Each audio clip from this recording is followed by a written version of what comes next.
श्री परमात्मने नमः। अथ पंचदशोऽध्यायः। श्रीभगवानुवाच ऊर्ध्वमूलमधःशाखम् अश्वत्थं प्राहुरव्ययम् छन्दांसि यस्य पर्णानि यस्तं वेद स वेदवित्। अधश्चोर्ध्वं प्रसृतास्तस्य शाखा गुणप्रवृद्धा विषयप्रवालाः।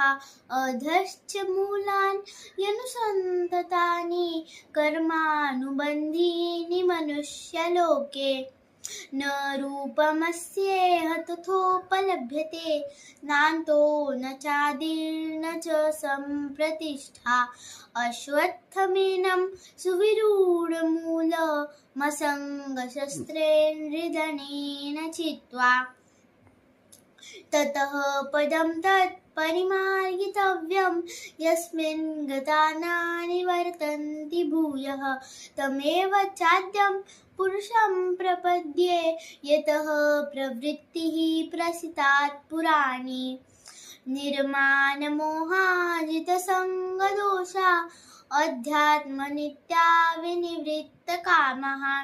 द्वन्द्वैर्विमुक्तः सुखदुःखसंज्ञैर्गच्छन्त्यमूढा पदमव्ययं तत्। न तद्भासयते सूर्यो न शशाङ्को न पावकः यत्गत्वा न निवर्तन्ते तद्धाम परिमं मम। ममैवांशो जीवलोके जीवभूतः सनातनः। मनः षष्ठानीन्द्रियाणि प्रकृतिस्थानि कर्षति। शरीरं यद्वाप्नोति यच्चाप्युत्क्रामतीश्वरः गृहीत्वैतानि संयाति वायुर्गन्धानि वाशयात्। श्रोत्रं चक्षुः स्पर्शनं च रसनं घ्राणमेव च अधिष्ठाय मनश्चायं विषयानुपसेवते।